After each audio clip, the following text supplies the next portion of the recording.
저희는 그럼에도 불구하고 할머니를 봅니다. 신들이 몇 대면 이렇게 멀리 떨어져 살다가 옵니다. 한꺼번에 많은 사람들이 갑자기 한 집에 모이게 되면 평소에 이렇게 잘 듣지 못하던 호칭들을 듣게 됩니다. 뭐 이렇게 동서라는 소리도 듣게 되고 뭐 아주 버님이라는 그런 소리도 듣습니다. 아주 어렸을 적에는 그 여자분을 아주머니라 그러는데 왜 남자를 아주버님이라 그럴까? 그때 그런 착했어. 그 여기도 여자들이 말이 뭐 형님이라는 이런 표현을 쓰는 것을 듣습니다. 보통 형님이라고 하면 우리 남자들이 남자끼리 나이 많은 사람들한테 형님 형님 그러는데 여자들도 모이면 형님이라고 하는구나 그렇게 이야기했습니다. 더 극한 것은 이제 할머니들이 이제 며느리를 부를 때 그 며느리의 이름을 부르지 않고 그 첫째 아들의 자식의 이름을 부르는 것이었습니다. 만약에 저 같으면 할머니가 저희 어머니를 부를 때 그냥 번째 꼭점을 붙이는 겁니다. 왜 어른은 이렇게 그 좋은 이름을 놔두고 그 손자의 첫째 손자의 이름을 부르는지 잘 모르겠습니다.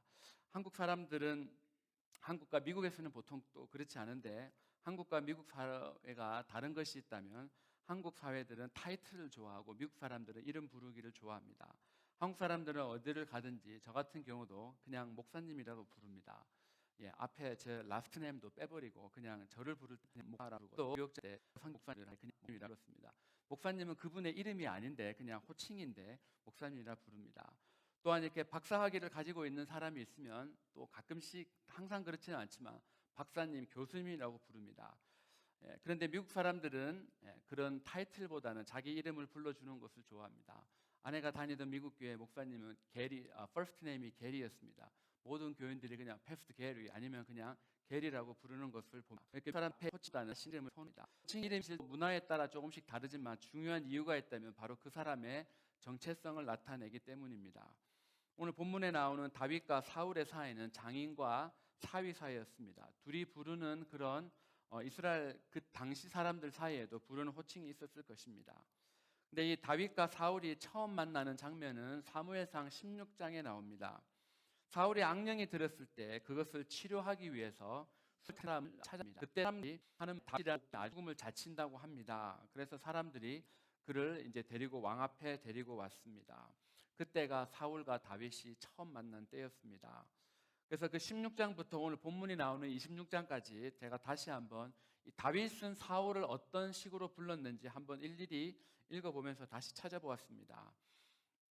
내 주, my master라고 부른 것이 6번 나옵니다. 그리고 여호와의 기름 부은 자, 그렇게 부른 거 6번 나옵니다. 나보고 것이 나옵니다. 저는 일관되게 사울에 대해서 이렇게 높이고 있고 존경하고 있는 그런 표현을 쓰고 있습니다. 반대로 이 다윗의 부하들은 어떻게 불렀는지 한번 이렇게 찾아봅니다. 다윗이 사울을 죽일 수 있는 기회가 2번 있었습니다. 첫 번째 그 기회가 찾아왔을 때 굴 속에 숨어 있었습니다. 이 볼일을 보려고 이렇게 화장실이 급해서 굴 속에 들어갔는데 거기에 딱 숨어 있던 다윗과 다윗의 부하들이 이야기를 합니다. 사무엘상 다윗의 부들이 다윗에게 하나님께서 당신 손에 붙여 주셨습니다. 다윗의 사람들이 가로되 내가 원수를 네 손에 넘기리니 하나님께서 그 원수를 사울을 당신 손에 넘긴다고 이렇게 이야기를 하고 있습니다.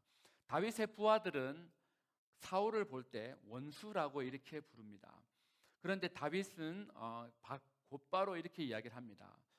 여호와의 기름 부음을 받은 내 주를 치는 것이 내 원수를 하나님 그만 것이 않고 여호와의 기름 부음을 받은 내 주, 여호와의 기름 부은 자 내 주 같은 문장에서 벌써 2번이나 높이고 있는 것을 봅니다. 다윗이 이제 사울을 2번째 죽일 수 있는 기회가 바로 오늘 저희들이 읽은 이 본문입니다. 사울이 잠을 자고 있습니다. 그 주위에 많은 군사들이 이렇게 둘러싸고 있습니다. 이제 텐트로 살짝 이렇게 들어갔습니다. 함께 간 아비새가 이렇게 말합니다. 아비새가 다윗 오늘 당의 원을 친에 넘기다고 이렇게 이야기합니다. 바로 그 다윗이 그 아비새에게 여호와의 기름 부은 자를 치면 죄가 없겠느냐라고 이렇게 이야기를 합니다. 정작 이렇게 화를 내야 되고 고통을 당하고 있는 사람은 그 다윗 장사자입니다. 원수라고 불러야 되는 그런 사람이 있다면 다윗이 그렇게 불러야 되는데 다윗이 피해자임에도 불구하고 그는 자기의 감정에 초점을 맞추고 있지 않습니다. 자기가 되는 일에 초점을 맞추고 있습니다. 다윗의 일이 바로 왕을 부를 때 어떻게 부르는지 대하는지였습니다. 사울은 이스라엘의 첫 번째 초대 왕이었습니다. 하나님께서 선지자 사무엘을 통해서 그날에 처음 기름 부어서 세운 사람이었습니다. 그래서 사울이 잘하건 못하건 다윗은 하나님이 기름 부어 세운 사람이다 라고 해서 끝까지 예의를 지켰습니다. 자기를 죽이려 했다, 내 원수다에 초점을 맞추지 않고 저는 적을 위해 나를 죽이려는 찬미라지라 그걸 쏜 하나님을 보고 있었습니다. 한 나라의 대통령이 다른 나라에 방문을 하면 국빈 대접을 합니다. 또한 그 나라의 높은 공무원직이 가면 그 사람이 직급이 어떠냐에 따라서 대우가 달라집니다. 대통령에 가면 대통령의 예우가 있고, 국무총리가 가면 국무총리가 있고, 제가 뭐 다른 나라에 간다고 어디서 뭐 예우를 해주겠습니까? 저희 같이 일반 평범한 나라에서 맡고 있는 직책이 없는 사람은 아무런 대우도 안 해줍니다. 그래서 하나님의 직만큼 선에 섬깁니다. 올해가 2017년이니까 올해로 30년이 되는 사건이 하나가 있습니다. 87년도에 당시에 이라크를 떠나서 한국으로 오던 대한항공 858 편이 11월 달 정도에 이렇게 폭파가 되었습니다. 거의 30년 된 이야기입니다. 그 폭파범 중이 한 사람, 김현희 씨가 아직도 살아 있습니다. 근데 그 사람이 2010년도에 일본을 방문한 신문 기사를 읽었습니다. 제가 7년 전에 읽었던 기사 아직 제가 기억하고 있는 이유가 그 당시에 사람을 일본에서 데리고 갈 때 조건이 너무나 좋았기 때문입니다. 일본 정부에서 그냥 퍼스트 클래스를 태운 것도 아니고 전세기를, 비행기 하나를 전세를 내서 그 사람을 데리고 왔습니다. 그리고 이 김현희 씨가 내가 후지산을 보고 싶다 그러니까 전세 헬기를 띄워서 후지산 관광을 시켜주었습니다. 그리고 일본 총리가 그 소유하고 있던 당시 최고 비싼 호텔보다도 더 비싼 그런 최고급 사치입니다. 한년 경기 위해 일본 장명원이 있습니다. 완전 국빈 대접입니다. 오바마 대통령도 이 정도로 대접은 받지 못했다고 합니다. 그리고 신문사마다 조금 달랐지만 제가 그때 당시에 본 어떤 신문사는 4만 불 정도의 강연료를 받았다 그럽니다. 총 들어간 비용이 많게는 100만 불 정도 되는 그런 대접을 받았기에 제가 아직도 기억을 하고 있습니다. 87년도 당시에 한국에 살았던 사람들이라면 대한민국 국민의 생명을 준 그 사람을 일본이 왜 VIP 대접을 해야 했는지 이해가 되지 않습니다. 일본 언론에서도 이거는 있을 수 없는 일이라고 그때 제가 신문에서 본 기억이 있습니다. 왜냐 그러면 이 김현일 씨는 받을 자격이 없으면서 받으면 안 되는 대접을 받았기 때문입니다. 하지만 지금 이 사울 왕은 상황이 조금 다릅니다. 그 시대에 이스라엘의 영적 지도자였던 최고로 존경받던 사무엘로부터 직접 왕으로서 기록합니다. 평소 이 합적 초입니다. 그래서 당연하게 그 왕에 걸맞는 예우를 해야 되는 사람입니다. 그런데 내가 당연히 해야 되는 그런 예우를 베풀어야 되는 사람이 나의 가족을 죽인 사람이라면 그때는 어떻게 해야 되겠습니까? 아니면 나를 지금 죽이려 하고 한다면, 그 사람이 나를 볼 때마다 죽이려 한다면 그 사람에게도 똑같은 대우를 해야 되겠습니까? 저희들 앞에 지금 내가 정말 보기 싫어하는 사람들은 어떻게 하면 되겠어? 사람이 가끔씩은 봐야 되고 다윗처럼 항상 왕 앞에 서야 되는 그런 상황이라면 어떻게 되겠습니까? 그 사람을 대하는 태도와 다윗이 사울을 대하는 태도가 어떻게 달랐겠습니까?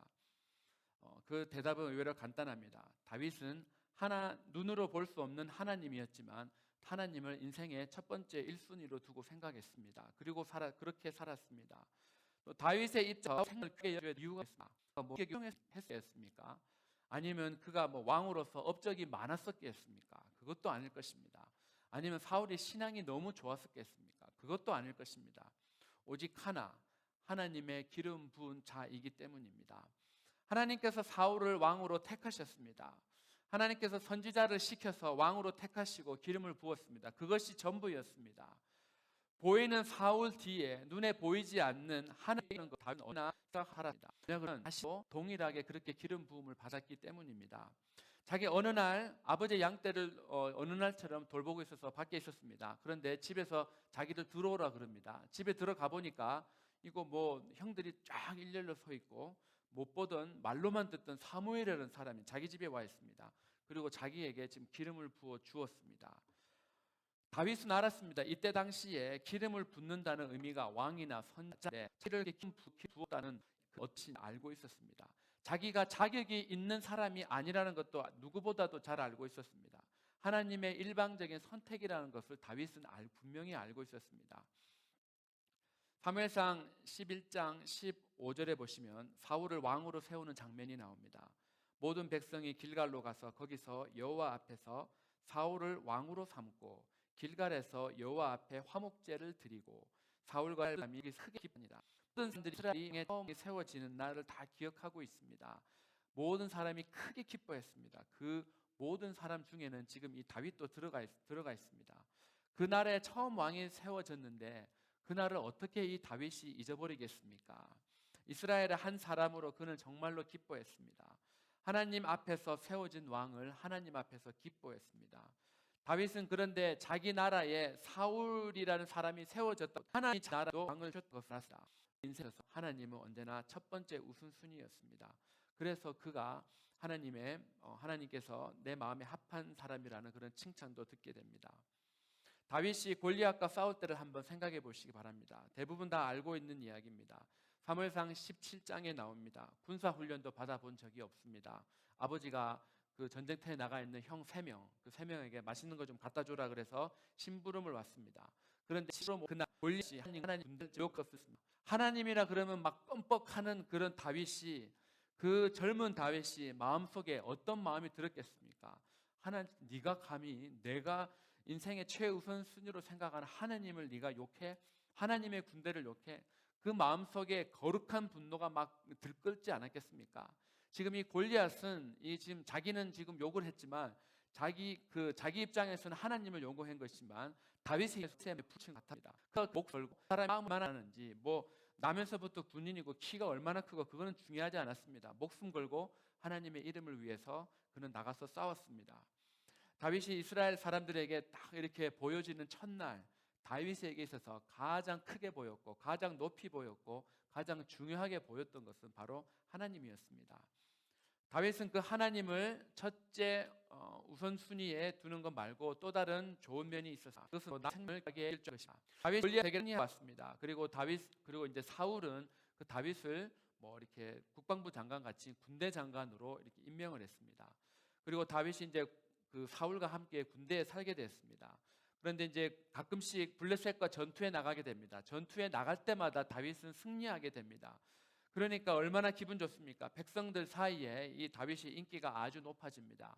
그래서 사람들이 사울이 죽인 자는 다윗이 잔마라고 합니다. 그러니까 이제 소리 들으면 사울이 별로 기분이 좋지 않습니다. 마음이 불편합니다. 점점 제가 이제 꼴보기 싫어집니다. 질투를 하기 시작합니다. 그때부터 사울의 삶은 망가지기 시작됩니다. 사무엘상 18장 10절에 보시면 하나님께서 부리시는 악령이 사울에게 힘있게 내림에 그가 집안에서 정신없이 떠들었다고 되어 있습니다. 집안에서 정신없이 떠들었다는 것이 집안에서 혼자서 막 수다를 막 뜬 것이 아니라 이 순간적으로 사람이 미쳐서 다른 사람들 앞에서 무슨 소리를 하는지도 모르고 횡설수설하는 것입니다. 쉬운 말로 하면 귀신 들려갖고 지가 무슨 말을 하는지도 모르는 그런 상황이 되었다는 것입니다. 그렇게 지금 순간적으로 미쳐서 귀신 들린 사람같이 무슨 소리도 하지 모르는 횡설수설하는 그 사람은 지금 다윗이 그 사람을 지금 앞에 두고 있는데 바로 온 백성이 기뻐하던 그 왕이었습니다. 그 왕이 자기가 왕 지금 되어야 돼. 그래서 지금 보고 있으면 마음이 얼마나 지금 안 좋겠습니까? 여러분의 배우자나 우리들의 자녀들이 부모님이 이런 상황을 접했을 때 우리들이 어떤 마음이 들겠습니까? 내가 사랑하는 사람, 내가 아끼는 사람, 모든 사람이 이 사람 때문에 기뻐했던 그 사람이 내 앞에서 지금 미쳐서 무슨 소리를 하는지 모르는 그런 소리를 말하는데 다윗의 마음이 얼마나 찢어졌겠습니까? 16장에 사무엘 다윗이 숨을 처음 사가 숨을 탁 나오면 똑같이 났습니다. 그 수금을 탈 때 어떤 마음으로 다윗이 그 수금을 탔겠습니까? 하나님의 기름 부은 받은 자가 지금 저렇게 고통을 당하는데 하나님 속히 없애주십시오. 그런 간절한 마음으로 그가 사울 배에 견주지 않습니다. 그 이유가 바로 수레성을 끄기 때문이다. 이것이 다른 비유입니다. 그러나 양떼를 돌보다가도 곰이나 사자가 나타나면 그냥 싸워서라도 양을 칩니다. 많은 지금 모르겠네요. 나는 사이에 살짝 물어갔습니다. 그렇게 해도 뭐라 그럴 사람이 없는데 대충 둘러대지 않았습니다. 다윗은 아버지께 속한 것을 귀히 여길 줄 아는 사람이었습니다. 어떤 사람의 모습이 연상이 됩니까? 바로 예수 그리스도의 모습입니다. 우리 예수님은 하나님이십니다. 또 하나님과 같은 분이신데 그럼에도 불구하고 나는 하나님과 똑같은 것을 동등하다 여기지 않으셨습니다. 하나님을 손으로 살고 있습니다. 십자가를 지기 바로 전날 밤이셨습니다. 그날 밤에 얼마나 또 안 지고 싶겠습니까? 져야 되는 거 알면서도 그럼에도 불구하고 그 고통이 얼마나 큰지 알기에 예수님께서 기도를 하실 때 만일 아버지의 뜻이거든 하나님의 뜻이면 내가 지겠는데 그것이 아니면 그것을 옮겨 달라고까지 내 지고 싶지 않습니다라고 솔직한 당신의 마음을 고백을 했습니다. 그렇지만 그 뜻이면 발가하겠다라고 고백했다. 악령에 들려 괴로워하는 사울을 보는 그 다윗의 마음, 그 마음이 바로 예수님의 마음이었습니다. 아버지의 재산을 다 날리고 흥청망청 다 날린 그 아들, 먹을 것이 없어서 돼지 우리에 가서 돼지가 먹는 그 열매조차도 얻어먹지 못한 그런 비참한 아들을 기다리는 아버지의 마음이 바로 다윗의 마음이었습니다. 예수님이 지나가실 때 어느 날 길을 지나가는 그런 소리를 다윗이 와서 불방에서라고 경주사이 소리를 지릅니다. 그때 예수님이 멈춰서서 내가 무엇 해주기를 원하느냐라고 질문을 하셨습니다. 우리 눈뜨기를 원합니다. 라고 그렇게 그 두 소경이 이야기를 합니다. 아무것도 보지 못한 채 나면서부터 보지 못한 채 살아왔던 그 두 사람의 그런 간절한 고백이었습니다. 그 모습을 보시고 예수님이 민망히 여기셨다고 성경은 기록합니다. 이 민망히 여겼다는 그자가 단품을 표현하는 표현이다. 아무도 못하며 살았습니다. 게다가 그때 당시에 소경은 하나님의 저주를 받은 사람이라고 사람들이 생각했습니다. 그래서 저 저주받은 인생, 나는 저주받은 인생이고 나는 아무도 나를 좋아해 주지 않고 나는 소망도 가질 수 없는 그런 인생, 그 사람들이 다윗의 자손이여 우리를 불쌍히 여기소서라고 그렇게 소리 지를 때 예수님은 그들을 보시고 마음이 찢어질 듯 아프셨습니다. 예수님은 그 곧 다 아셨다. 그들은 주반 인생 못할 때 예수님은 그들의 생명을 귀하게 여겨 주셨습니다. 그래서 그들의 눈을 뜨게 해 주십니다. 요한복음 8장에도 보면 서기관과 바리새인들이 가늠하다가 잡힌 여인을 딱 데리고 나옵니다. 성경은 표현하지 않았지만 그 여자가 또 느끼는 그 수치, 그 모욕감이 지금 얼마나 크겠습니까? 간음을 뭐 혼자 합니까? 남자도 분명히 있었을 텐데 그러면 나쁜 죄라고 정죄하기 위해서 데리고 왔을 때라면 남자도 분명히 같이 잡아와야 되는 지람을 데리고 있습니다. 그 여자를 살은 법에 이 여자는 주기로 돼 있는데 당신은 어떻게 생각하십니까? 라고 물어봅니다. 그때 또 우리 예수님의 마음이 어떤지 한번 생각해 봅니다. 죄 없는 자가 돌로 치라 그 한마디만 하면 지금 도망갈 주제에 뭐가 그래 잘났다고 율법을 아는 척하지. 저 사람들은 뭐가 그래 잘났다고 쟤네들은 율법을 잘 지키는 척하지. 그런 생각을 하시지 않았겠습니까? 또한 동시에 생명을 살리기보다는 그 생명을 죽이기에 관심은 우리가 예수님 그 보실 것이다. 그 현장에서 우리 예수님은 그 여인을 보고 여자에게 여자여라고 불렀습니다. 여자 보고 여자라고 부르는 게 뭐가 당연한 건데, 근데 그냥 여자라고 부른 게 아니라 이게 여자를 이렇게 높일 때 쓰는 말입니다. 존댓말 같은 것입니다. 이렇게 영어 표현으로 매덤 같은 것이고, 한국말에 여자를 높이는 말이 마님은 그냥 노예가 이렇게 주인집 여자 같은 높은 그 말을 지금 취함가에 다른 사람은 지금 죽이려고 하는 이 여자를 보고 예수님은 그녀를 높여주고 있는 그런 호칭을 부릅니다. 여자여라고 부르시고 다시는 죄 짓지 말라 하면서 돌려보내셨습니다.